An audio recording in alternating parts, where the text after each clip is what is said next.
di le féliciter encore une fois ci nomination bi c'est vrai que c'est la première fois ñuy gisee mais yàgg nañ laa dégg aussi ñuy ñaan yàlla nag mu nekk lépp loo xamante ni am nga ci comme yéene comme réussite yàlla defal la ko ci sa poste bi ba mun a yokk say grade ba poste yi nga bëgg a occuper ci dëkk bi yëpp nga mun koo occuper. Et comme il l'a dit notre coordonnateur Cheikh Sène département de Pikine di département boo xamante ni il est composé de 12 communes. Bon, on a fait de telle sorte que commune bu nekk am nga représentant ci mouvement bi ni nga xam ne mu ngi soog a taxaw objectif bi wax na ko mooy ñu jaay suñu produit du kenn ku dul yow vous êtes notre produit en quelque sorte te dinañ def de telle sorte que ci marché boobu di Pikine ñu jaay la fa ba li fa képp koo xamante ne responsable nga di fa jëriñ wala di fa tekk yow tamit nga jëriñ ko fa tekk ko fa donc encore une fois tàllal nañ la suñu loxo ci côté googu noonu pour xamal na ne dañoo pare pour liggéey ak yow te fas yéene nañ laa def leader ci suñu département boobu incha allah rabbi. déjà Pikine dañu département boo xamante ne département bu doy waar la mooy département bu gën a politique ci département yi parce que y a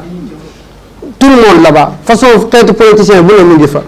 kenn ku ci nekk ak façon bu ngay politiquer ñii dóor la ñuy politiquer ñii emploi la ñuy politiquer ñii financement la ñuy politiquer ñii formation la ñuy politiquer ñeneen ñi nag ñoom chaque jour nañ fëgg benn bureau rek ñu jël benn passe gérer la ñu dem toogaat politique boobu noonu du politique bu jeunesse jeune da di koo xamante ni kat waajuram dafa yaakaar ci moom ndax sa waajur mënu laa jur fu la war a juree tegte la lépp lu ci war mu jël ko en charge ba nga jàng am ay diplôme wala nga am nenn noo xamante ni formation la boo xam def nga ko ba réussir ci jusqu'à présent nga toog mënoo koo fajal benn buumu gàcce du mburu du ceeb du diwlin du dara lay contribuer ci sa famille kon kat boobu doom su nekkee ku am jom la ku am valeur yi ma lay wax nii la dina rus a jàkkaarloog papaam dinaa ko jox ma ndékki wala mu rus a jàkkaarloog yaayam naan ko jox ma añ ñii ngay gis nii nag encore une fois yaakaar nañ ni kat suñu ànd ak yow comme ni ñu ko coordinateur waxee fas yéene nañu jàppale la liggéey ak yow mais tamit nag seeni yaakaar tey ak suba tamit ci yow lañu ko teg ci ngir seen réussite loolu ay points la yoo xamante ni fallait aussi tamit balaa débat bi di gën a sori ñu teel koo xam teel la kaa tegal nga teel koo comprendre noonu aussi ndax ay jàmbaar lañ. fas yéene ci commencé bismillahi rahmaani rahim mu jeexee alhamdulillahi rabbil alamin di wax ne am nañ mbégte contentement encore une fois ci dalal bi nga xam ne tey dalal ngeen ko di wax ne tey moom moo ñu yamale ñu def ko benn car bu plus car bi dafa maanaam njalanjaay bi dafa fees ba nit amul foo toog mais kon bu doon 3 car wala 5 tey dañ ko fi indi mais moom moo ni def leen ndànk moo tax ñu yamale ko ci benn car indi ko pour nga xam suñu engagement fas yéene na ni liggéey ak yow dama yow ba doole jeex ñu desee jëm wéy ak moom engagé nañu ba jeex tàkk parce que ñun dañu yàgg nekk ay doomu Pikine toog ci diggu jumaxu Pikine tey ko géré ko mu metti lool te tey responsable yi nga xam ne tey Macky Sall fa la leen teg favoriser wuñ ñu dooleel wuñ ñu kàtte wuñ ñu xam ne fu ñu jëm ñu tumuranke suñu borom nag def ñu daje jëmm ji muy doomu Dalifort ma bëgg ngeen tàcc ma lool bu baax a baax man de premier jour mu waxal ma daf ma motiver ci lan moom mooy ni mu waxee man mu nekk nit koo xam ne dafa engagé bëgg la te ñun ku mu bëgg rek dañ ko koy bëggale di wax ni moom tey bu toogee ni moom nañu xaar fii ak 1 an 2 ans gisuñu la du tey ñu dañuy liggéey kon nag di wax ni képp koo xam ne toog nga fi bari na ñoo xam ne tey seen kàddu laay waxee engagé nañ te pare nañ lépp loo xamante ne rek pare nga ko pour ci biir Pikine ñu pare nañ ci pour ànd ak yow ba mu jeex te nag tous bu mu la laaloo dafa baax parce que ñun ñoo nekk ay membres yoo xamante ni tey Pikine pare nañ pour ñun ñu def ñu woo sax ñu nelaw ñu dañuy yeewu dem ñu yàgg nañ ñoo génn 6 heures du matin ñu génn dem ba presque 3 heures du matin ci guddi kenn ku ci ne tey bu la doon wax palmarèsam ci politique li mu ci daj bàyyi na bu yàgg mais suñu espoir instant bi ci moom lañ ko teg moom rek moo ñu dese du leneen kon nag di wax ni ñoo ngi koy xamal ni ay xale yu gëm seen bopp ay xale yu engagé ay xale yoon dañuy dem ba jeex taag ay xale yu desulu dara donc liñ fi war a bëri ba nga xam ne tey suñ ko doon wax fi la ñu fanaan mais pour ñu tënk rek di wax ni ñun pare nañ pour lépp loo xamante ne rek woon nañ ci pour ñu wuy ko si vraiment merci beaucoup. maa ngi nuyu sama coordinateur ànd liggéey sama gox département Pikine commune Dalifort Cheikh Sène sama mag sama xarit sama lépp bu ma neexee sax ne papa ndax mag bu dëggoo doon bàyyi te dangaa ñàkk ki ñaan danga dëggu fidèle sincère ci man barki yonante bi kenn du yow waaye bu ma fa paree maa ngi nuyu DG maire El Hadj Mamadou Salif Sow borom Kolda jàmbaaru son excellence président Macky Sall ki gëm boppam ki yore par mouvement tey dem ba dëggal boppam wane parti dëggal boppam gëm son excellence président Macky Sall te ñun dañ koo bëgg man lay nuyu di la ziare di feddaliwaat sama kóllëre ak yow waaye maa ngi nuyu sama xarit sama camarade de parti ki nga xamante ne kenn la si man muy awakan ñu bokk si mouvement ànd liggéey suñu gox département Pikine commune Dalifort maa ngi lay nuyu di la ziar maa ngi nuyu sama frère yi fi toog ñëpp di nuyu képp ku fi nekk maa ngi lay nuyu di la sargal di la wàccee sa wàccuwaay DG coordinateur Cheikh Sène sa njaboot a ngi nii njabootu son excellence président Macky Sall ñu ngi nii toog ñi nga xamante ne dañoo liggéeyal son excellence président Macky Sall démb tey soog a ñëw ñi nga xamante ne dañ ko sonnal ñu mettroon leen en rade ñu dem bañ ne politique président Macky Sall dee na jeex na ñii ñooy jeunes yi nga xamante ne ñoo jóg pour yëkkatiwaat son excellence président Macky Sall yóbbuwaat ko deuxième quinquennat 2024. ñii ñooy ñi nga xamante ne dañoo gëm seen bopp ñii ñooy ñi nga xamante ne dañoo bëgg Benno Bokk Yaakaar kon képp ki nga xamante ne son excellence président Macky Sall jël na ko teg ko département Pikine fal ko départemental fal ko régional muy kan muy DG El Hadj Mamadou Salif Sow def ko directeur général AHP ne kii laa teg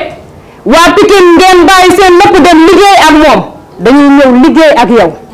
ñu lay xamalaat sa njaboot a ngi nii mais dañu bëgg a fësal suñu kóllëre ak yow c'est parce que dañoo bëgg son excellence président Macky Sall képp ku ñu nax si moom dañ ñuy am képp ku ñu jënd si moom dañ ñuy jaay kon ñu ngi feddaliwaat suñu kóllëre ak yow DG maire El Hadj Mamadou Salif Sow borom Kolda keroog li nga mobiliser ñëpp si ne duut baaraam keroog li nga def Kolda ñëpp si ne duut baaraam barki yonante bi kenn du yow waaye may bëggaat nga jàppale coordinateur Cheikh Sène ndax ku la sonnal la day yëkkati dooleem di yëkkati alalam di ko def si yow nga xam ak nga xamul ak xamoo dama bëgg nga jàppale ko ndax boo ko doolelee rek dooleel ñu ñun ànd liggéey suñu gox département Pikine commune Dalifort amuñu lu dul Cheikh Sène dañoo bëgg lépp loo ko jàppale doyul ndax dooleel jën ndox soo ko mayee doole rek ñun may nga ñu doole maa ngi nuyuwaat ñëpp di ziarewaat ñëpp di baaluwaat ak des cadres aussi ñu am diplôme jàng dee ci parti bi ñoo fi nekk donc demoon découragé ci parti bi ñu si bëri on le dit dañoo découragé ci parti bi mais suñ demee ba am benn lumière d'espoir bu fi nekk donc pourquoi pas retenter le coup parce que on a tenté tellement de coups donc su fekkee mën nañu retenter une dernière fois le coup je pense que dina ko jar wax bi tamit warul gudd warul gàtt parce que dañ ma ko may rek moo tax ma bëgg see dugg fii ku ngeen fi jàppale ngeen le président Macky Sall parce que ñii ñoo porté le président Macky Sall bi mu dem palais meeting bi xew dem Pikine ñii ñoo fa nekkoon ñii ñoo ko organisé ñii ñoo ko defar fii ku fi nekk fii nii cadre nga fii ku fi nekk fii nii yor nga sa base téye say jeunes téye say personnes di xeex ak le président Macky Sall malgré que contexte bi dafa difficile trop si jamono bu ñu nekk si Sénégal nu mu tëddoo ak manipulation bi ak leneen kon donc mu nekk beaucoup de combats yoo xam ne ñun ñu ngi koy porté fii jàppale rek lay laaj jeunesse bi suñu leen jàppale président Macky Sall dans le département de Pikine xam nga fan de mais dans le département de Pikine day am ndam foofu. donc tey nous on est prêt dem ci combat boobu xeex ànd ak yow également dooleel la ci fànn yu bëri mu ci communication on est prêt ay jeunes communicants ñoo fi nekk mais mu ci mobilisation aussi on est prêt awakan mën na mobiliser waa département yëpp mooy mu ne ñu nekk ci ginnaaw mën na mobiliser waa Djiddah Thiaroye Kaw Djiddah Thiaroye Kaw la dëkk Djiddah Thiaroye Kaw après Diamaguène Sicap Mbao yaakaar naa mooy commune bi nga xam ne moo gën a ëpp électorat muy Binta Sarr di keneen ak keneen ñun ñëpp mën nañ ko def donc encore une fois on est prêt pour liggéey ak yéen gën leen yóbbu ci beneen niveau mais de grâce il faut ngeen jàppale cette jeunesse là parce que cette jeunesse en a besoin. Bon, pour terminer dama bëggoon ñëw ci plan d'action bi parce que lépp ci liggéey bi la. D'accord, donc dañu bëgg commencer par la préparation du terrain avec la descente au sein de chaque commune afin de partager les principes du mouvement avec chaque pôle pour qu'ils deviennent des relais. Donc dañu bëgg a wàcc au niveau des 12 communes pour waxtaan ak ñoom ci mouvement bi loolu donc am na solo. Bon, deuxième partie bi mooy organiser une assemblée générale départementale suivie d'une conférence de presse afin de présenter les différentes activités du mouvement et de procéder à son lancement, donc lancer le mouvement. Troisième part, c'est la préparation de la journée de consultation gratuite départementale. Le dernier, l'avant-dernier point, c'est organiser un méga meeting départemental. On est capable. Quand je dis Monenko, parce que c'est une capacité de mobilisation. Monenko, ils peuvent le faire,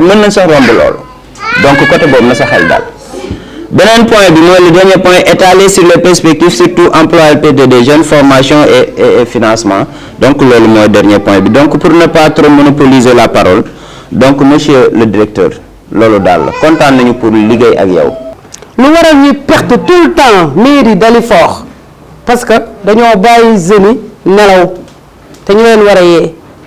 man président la gëm su ma demee ba taxaw ne amatuma leader parce que gisuma leen yàlla xam na ko xam nga fan laa dem wéer ji Pikine Jidda Caaroy Kaw ci Modou Gueye ndax moom gis naa ne moom moo gën a taxaw ñu nekk ñëpp kinne bi ma wooye ak ana awakan taxaw ma mu ne ko man moom dama pare pour am leader dama bàyyi woon pour am leader bëggatuma am leader naa plaider président Macky Sall lu ma si am jël mais bi ma expliqué Cheikh woo ma jotuma gis naa appel am jotuma ma ne ko kinne Cheikh jaruma may woo ndax ki yëg naa programme Kolda ba waroon dem amoon naa ñi ma waroon àndal te yéen sax yëgu leen ko mais dafa tombé ma am réunion net mënatuma woon dem am benn kilifa bu ñu doon recevoir ndax ñu ay influenceurs lañ nous sommes des 84 personnes yoo xam ne président kese la ñuy liggéeyal amuñu kenn ku ne suñu ginnaaw loolu dama koy dëggal saa su ne mën na ko Binta dëggalal ko ñu samp ko ñu avancé xool ñu ko fi nekk démb ak ki fi nekk tey ñu liggéey kat lañu soxla. man maay xeexal président Macky Sall kon yow tey buñ la nomee tey ñu ne tey dañ lay dooleel pour président si gi non dañ ciy sawar ndax ñun bëgguñu ko am ba pare ñun ko amagul la ñu bëgg a buux mu am moo xam ne ñun ay xeexkat lañ ñun loolu la ñu gëm te barke alxuraan buñ la sampee ñu xam ne ay gaynde la samp. awakan mii boo xool awakan mii nga xool Binta Sarr ak ñu toog seen ginnaaw ñu ñëpp dañoo am base ñu ñëpp tey koo jox da lay mobiliser ba nga waaru. lu tax sama waa ji ne ma mun nañu def meeting ak leer meeting yu démb bii ñun ñoo ci dee ñun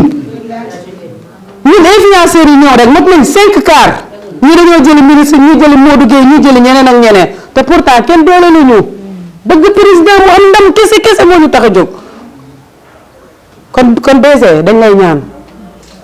doole du xaalis de yëg-yëg da cee bokk yëg-yëg mooy lu gën a am solo gis nga nit bu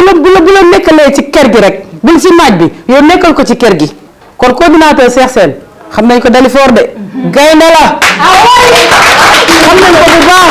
Cheikh Sène bu ko neexoon topp ci ginnaaw gaa yi parce que xam na gaa yi mais dafa taxaw ne sa ginnaaw lay topp kon boo ko doolelee dooleel nga ñu ñun li ñu soxee rek mooy nga yëg ñu xeexal la ba ñu xam ne ñun ñi non ñii duñu ay nit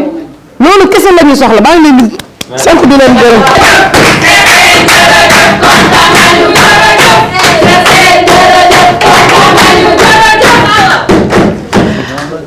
asalaam ñii ñi may gis nii ñoo ma gën a engagé man. man mi di wax ak yow ñii ñoo ma gën a engagé soo ma gisatul jàppal si ñii man soo ma gisatul nga jàpp si ñii allah kulli aari Dakar mën nañ fexe ba ñu xam ne ñu mën nañ fexe ba nga nekk marché national ñii dañuy def politique ñoo peut-être ñoo ma gën a yàgg si langue politique bi parce que man à un certain moment dama absenté woon si territoire national maa ngi woon France donc ñii ñoo ma gën a xam politique au niveau de Pikine il peut faire tout au niveau de la banlieue te nga nekk gaynde Macky au niveau de la banlieue loolu moom li ma leer la ni gaynde Macky toogee fee yow mën nga nekk gaynde Macky au niveau de la banlieue ça c'est sûr. DG ñii jël naa leen teg ko sa loxo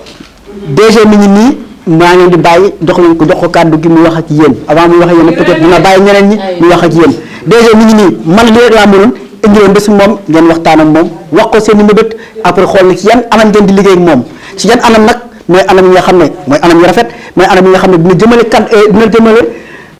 coalition ànd liggéey suñu gox kanam si biir Pikine banlieue dans la banlieue pikinoise en même temps aussi PEPS parti ensemble pour le Sénégal c'est la banlieue point bon am nañ la vente des cartes commencé na xam naa après naa ko jox awakan ak Kiné ak Cheikh Ndiaye ak ñoom Mané Ibou Chérif Mané jaay bu gaaw lay doon loolu moom amul benn problème comme ça nga xam ñaata personne nga fa am ak ñaata responsable ak soo bëggatee ñu ngi xal di waxal man sachel ne man du ma ci leen ñii la ñii laa la indil ñu ngi nii man ngay liggéey wasalaam merci Pikine nag ku fa dëkk département Pikine laa la wax ku fa dëkk nit ku am jom nga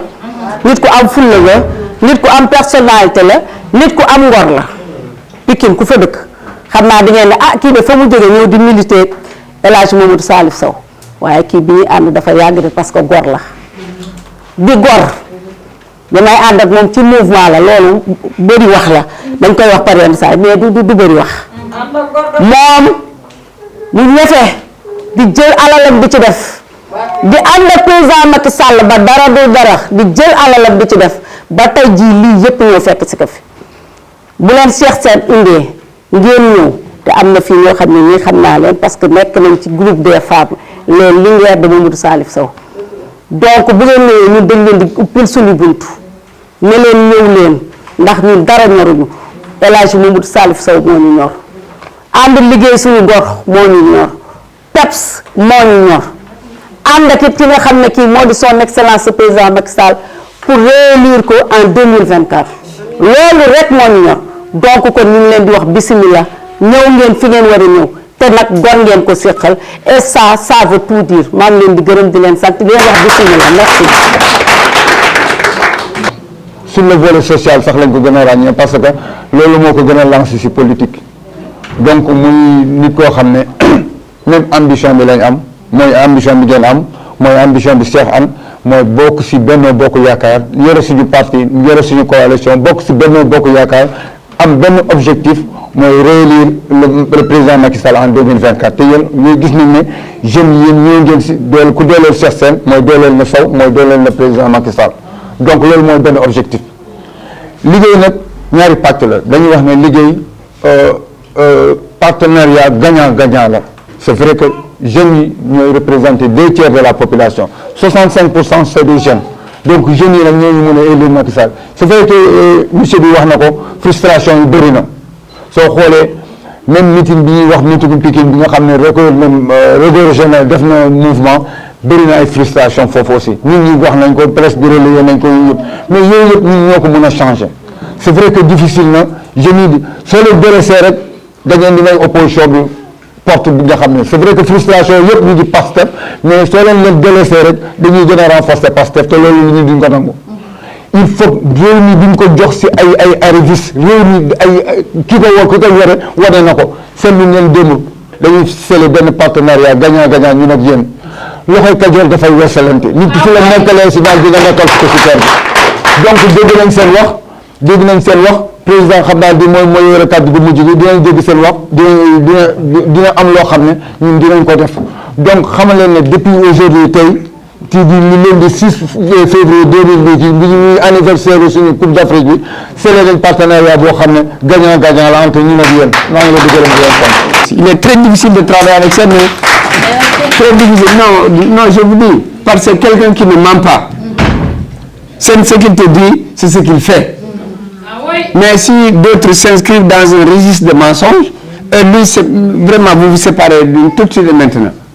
Donc, je crois que vraiment, en tout cas, nous prions pour vous. Le directeur l'a déjà dit, nous allons vous accompagner. L'accompagnement, une dame l'a déjà dit, ce n'est pas, ce n'est pas une question d'argent tout simplement. Je me félicite en tout cas d'une expression que j'ai entendue, quelqu'un l'a dit tout à l'heure, en disant que au lieu de penser à la consolidation du pouvoir, pensez à ceux-là qui ont mis en place ce pouvoir. C'est-à-dire donc penser à ces gens-là pour qu'ils soient effectivement... Il faudra vous battre, c'est un combat, c'est un virage très dangereux. Et quand tu tiens, ne renonce pas. la jeunesse ne doit pas renoncer et vous allez certainement donc avoir c'est un petit passerelle. Mais dans tous les cas, je crois que peut-être l'avenir, nous n'insultons pas l'avenir. Mais je crois qu'on ne va jamais vous décevoir, vous aussi. En tout cas, content de nous. Merci vraiment, M. Sall. maa ngi leen di nuyu kenn ku nekk ak turam ak santam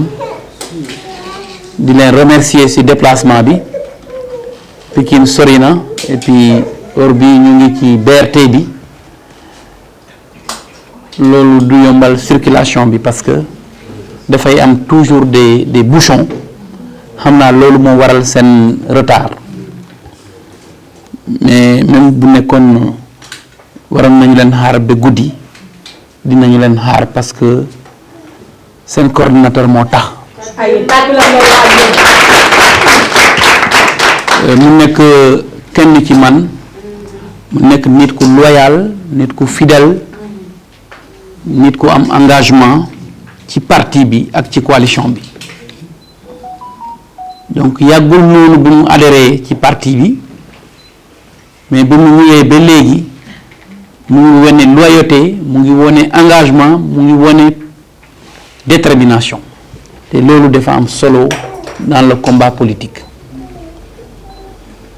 di wax nag kontaan naa trop ci seen teewaay keroog ñu ngi doon recevoir fii ay yeneen mouvement yoo xam ne dañu jóge woon dans la banlieue aussi notamment vers là-bas Keur Massar xam nga man li ma wuute ak gars yi damay bëgg toujours bu may liggéey ak nit ñu waxtaan dëgg parce que dëgg mooy mujjee xam nga léegi kenn mënul nax kenn parce que politique bi dafa toll foo xam ne képp koo gis ubbi na bëtam mu ngi déglu mu ngi gis loolu moo tax liggéey rek moo am solo boo liggéeyee rek yàlla fekk si la donc avant tout d'abord dama bëgg li ngeen woote ba ñëw fi mu nekk dégg si yéen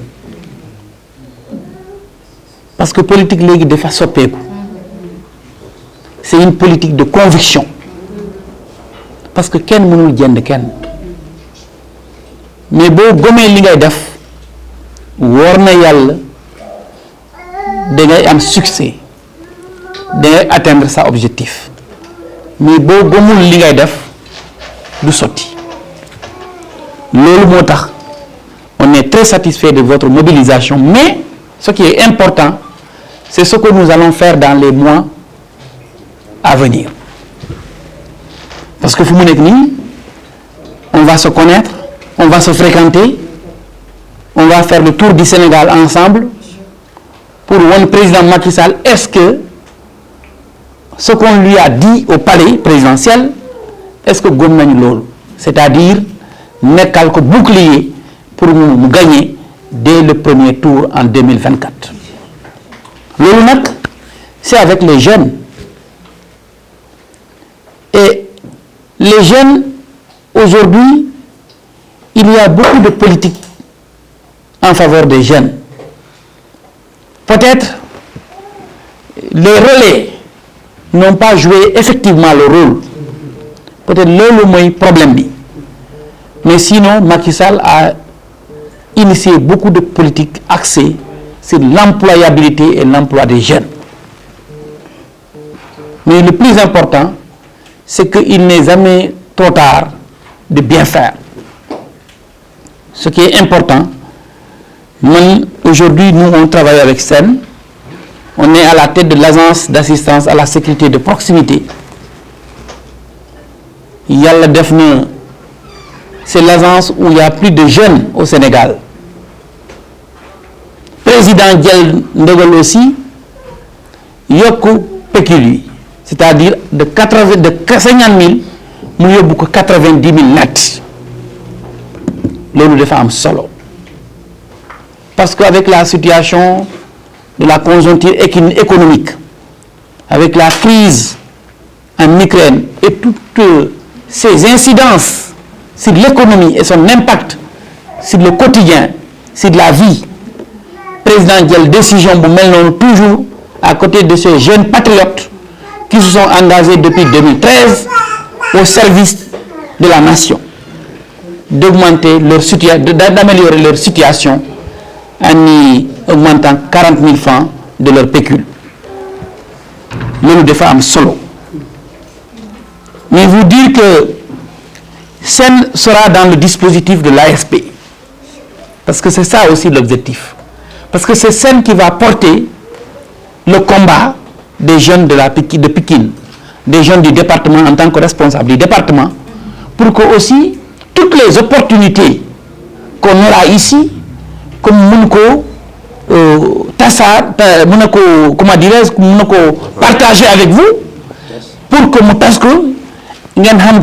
relais pour nous partager. En dehors de l'agence, il y a d'autres politiques d'emploi dans lesquelles aussi, comme nous faisons partie intégrante de la coalition Benno Bokk Yakaar, nous pouvons aussi être dans les relais. Mais ce qui est important aussi, c'est de monter des projets de développement. Ensemble, que nous puissions parler, parce que nous, on a accès directement à la DER, à beaucoup de structures avec lesquelles nous pouvons se déplacer et venir à Pékin pour vraiment accompagner les jeunes de Pékin. Parce que la région de Dakar, c'est le plus grand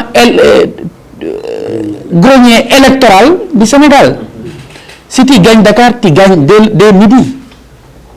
Surtout Pékin, le département de Pékin seulement peut faire beaucoup de régions sénégalaises. Parce que c'est là où il y a une concentration humaine. C'est tout le Sénégal qui est représenté à Pékin. Je suis heureux de constater que parmi vous, la plupart sont des cadres. C'est des enseignants, c'est des cadres qui sont dans beaucoup d'activités. Et ça, c'est important, que nous puissions unir nos forces et apporter un nouveau souffle à la politique nationale. Nous avons la semaine passée à Kolda, où nous avons fait un grand meeting régional, mais national aussi, parce qu'on investissait le président Macky Sall comme notre candidat en 2024. Ce que je peux vous promettre, c'est de vous dire que je serai à votre disposition et que je serai à votre écoute avec le coordinateur Cheikh, afin que nous puissions aller vous rencontrer. Et sachez que ici c'est chez vous. Vous venez quand vous voulez. Nous serons à votre disposition pour que nous identifions ensemble les possibilités. Parce que nous, notre façon de faire la politique, elle est un peu différente. Parce que moi, Cheikh, moi, Barifi, on a eu la chance de faire l'Europe, d'étudier en France et de revenir ici. Et on sait comment on fait la politique là-bas. Et aujourd'hui, il faut que nous aussi, que nous changions notre approche. Parce que ici, c'est que des cadres. Et regardez dans cette salle, il n'y a que des jeunes. Donc, parce que aujourd'hui, le destin de ce pays-là, c'est dans nos mains. Donc, nous n'avons qu'un Yakuko. Aujourd'hui, c'est ça le Sénégal. C'est le Sénégal jeune. Ici, vous n'avez pas vu une personne de troisième âge. Donc, c'est pour vous dire que moi, je suis très satisfait de cette rencontre. Et de vous dire qu'on organisera des activités là-bas. Mais en dehors de tout ça, je vais pouvoir créer un link pour qu'ensemble aussi nous rencontrions le directeur de cabinet du président,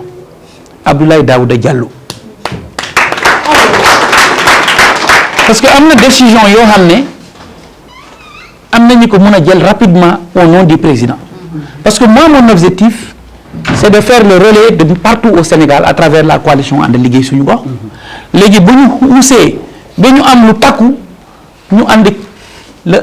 responsables au niveau national, notamment le président ou son directeur de cabinet, nous talk avec nous def une stratégie. Donc c'est pour cela que nous allons organiser aussi cette rencontre-là quand vous allez finir votre maillage au niveau du département. Je pense que nous pouvons aller ensemble pour la concrétisation de cette stratégie. Que nous allons aussi déployer, parce que l'objectif c'est Dakar. Hein. Nous on est en train de prévoir un grand meeting à Dakar, mais nous allons d'abord faire un maillage au niveau de tous les départements de Dakar, afin que nous puissions avoir une bonne maîtrise là. Parce que nous, la chance que nous avons, c'est que nous n'avons pas d'intermédiaire pour rencontrer le président de la République. Donc on ne passe pas par une autorité intermédiaire. C'est nous, le directeur de cabinet, le président de la République. Et une des missions qui m'a été donnée, c'est d'aller à la quête de vrais militants qui vont nous aider à gagner 2024. Voilà vraiment, moi, ce que je voulais dire, cher. J'ai vu ici beaucoup de jeunes talentueux. Je sais qu'on n'a pas eu la chance d'écouter tout le monde, mais je sais que nous, c'est des gens qui sont des responsables politiques, des gens qui maîtrisent la politique. Vous savez, la particularité, quand Abdoulaye Wade gagnait le Sénégal, sa base c'était Pékin. On ne peut pas omettre, dans le Sénégal, si tu maîtrises Pékin, tu maîtrises le Sénégal. Ça c'est connu, c'est l'histoire. Pékin n'est pas n'importe quoi dans le Sénégal. Donc aujourd'hui, notre coalition a intérêt à être solide à Pékin. Donc, on va monter des projets de développement, voir comment avoir des financements. On va voir avec SEN tout ce qui sera possible, on va l'exploiter pour que certaines personnes puissent en bénéficier. Et d'autres choses que nous allons essayer de faire de telle sorte que dans tous les quartiers à Pékin, dans tous les quartiers, qu'on mette des stratégies et qu'on puisse mobiliser, faire une très grande mobilisation, à laquelle mobilisation nous allons inviter le directeur de cabinet du président de la République pour qu'il vienne constater est-ce que ces jeunes-là, ce qu'ils disent, c'est la vérité ou non. Voilà vraiment, pour ne pas être trop long, ce que je souhaitais dire, mais vous dire que nous sommes à votre disposition. Quelle que soit l'activité que vous allez avoir, si vous nous faites appel, on viendra. Parce que il y a am solo jox halis parce que kenn mënul jox ñepp halis lolu ku la wax dalay wax lu ko neex même Macky Sall mënul jox ñepp halis mais bu ngeen amé xew bu ngeen amé li ngeen nakari ko ngeen sentir aussi que nous sommes là à vos côtés bu ñu amé dara ñu jox leen bu ñu amul dara ngeen gis au moins notre présence physique. Parce que le malheur du Sénégal aujourd'hui c'est que amna ñu bari bu ñu bëggé commencer am touti rek ñu commencer yékati sen dënd. Donc lolu amul solo. Parce que nous tous on est nés dans les mêmes maisons. Nous rentrons dans les mêmes maisons. Fi ken mënul jaay fi ken dara. Donc c'est ça aussi, c'est important. Moi je suis né à Kolda. Donc xam nga ku joggé Kolda mo mënul titar ku joggé Pikine. Donc c'est pour vous dire que la vie là, on n'est pas là pour faire le gros dos. Il reste surtout patient. Voilà, il faut être fidèle. Vous avez mis quelque chose sur place, croyez-y. Croyez-y et allez à fond. Mais moi je voudrais vraiment vous féliciter, vous remercier du déplacement. Vraiment que nous sommes à votre entière disposition. Et je pense qu'en comité restreint après, vous allez revenir pour qu'on affine bien la stratégie, le travail. Et là, vous allez pouvoir travailler avec mon cabinet politique, comme ça qu'on puisse faire une bonne stratégie de travail. Merci.